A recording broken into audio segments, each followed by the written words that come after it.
psychedelics kick-started in the neural architecture of our remote ancestors. Terence, what would you consider to be a sufficient dose?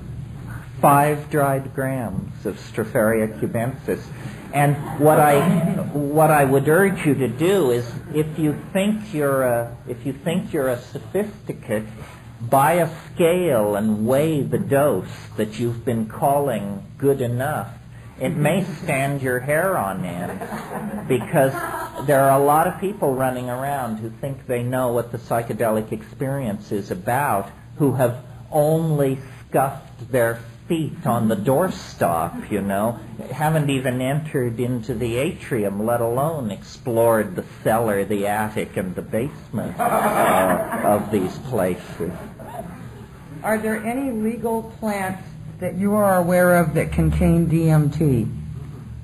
Oh yeah, there are a number of plants that contain DMT. The problem is to find one that contains enough that it's worth your while to try and do something with it. Currently, the hot one on that grocery list is a plant called Desmanthus illinoisensis, the Illinois bundleweed. It's interesting that it's called bundleweed because there's no history of human usage, but as many of you probably know, a bundle is what a Plains Indian shaman calls his mojo bag. So the fact that it's called bundleweed is fairly suggestive. The outer bark of the roots of that plant contain a very hefty hit of DMT, and you can order it from various exotic plant companies and can experiment with it. DMT has to be smoked.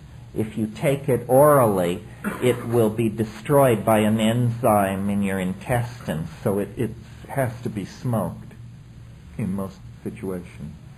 At the end of your book, Psilocybin Magic Mushroom Grower's Guide, there is an ad for ordering cubensis spores. It says, void where prohibited, California. How can we order them in California?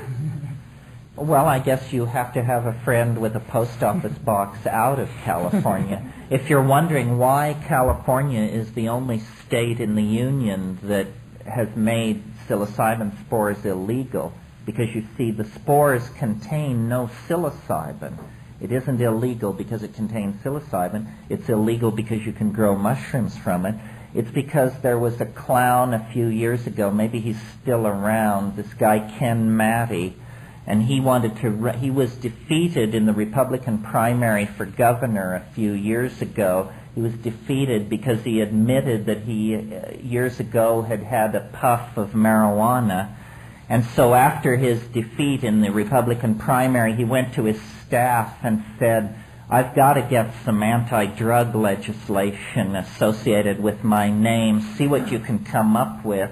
And the best they could come up with was a pissant bill to make mushroom spores illegal. So we all have the privilege of living in the only state in the union that has seen fit to guard you from this hideous menace. If hallucinogenics cause mutations in the consciousness in the past, do you think they are doing so in the present? And if so, or if not, what do you see as the future of consciousness? Well, the human physical form seems to have stabilized about 50,000 years ago, right around the time that language began to emerge and culture began to take hold.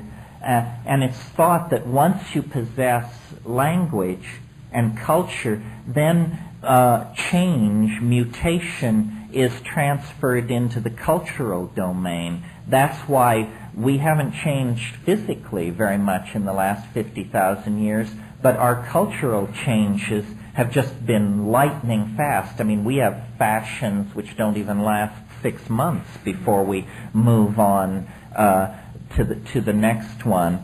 I think that the way I think about these psychedelics is that they are like catalysts for the imagination. And what that means specifically is they are catalysts for language. Language is somehow the new body of mankind. And so what we have to do is change our language. And some of you who lived through the 1960s probably know that the major legacy of the LSD era, still with us, is that it empowered certain shifts in language, certain concepts that previously couldn't even be articulated. I mean, these things come in for a lot of being sneered at by straight people, but nevertheless, notions such as the vibe of a situation, or ego tripping, or laying a guilt trip on somebody. I can remember, in most cases, the very first time I ever heard each of these phrases, and how it was like something clicks in your mind. You say, I don't understand what this person means, and then you say, oh, they mean something that I never before knew how to indicate. And then you try it out and use it yourself.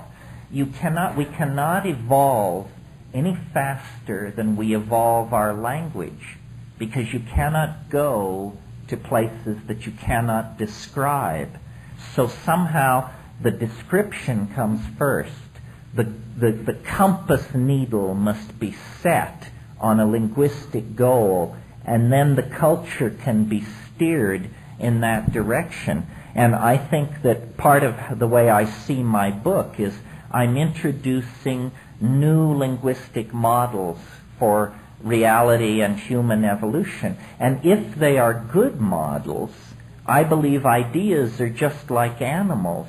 They compete in an environment of natural selection. The good ideas, the swift and strong and clean ideas, will triumph over the slow, the muddled, and the incomplete. And so if we can articulate our devotion to the psychedelic experience, if we can articulate its importance and its transformative power, then we will eventually be able to place it on the social agenda, and then we will be heard, but not if we don't articulate our intent. What role does ayahuasca play in our planetary and human evolution? How does ayahuasca compare with other hallucinogens such as mushrooms and peyote? Well,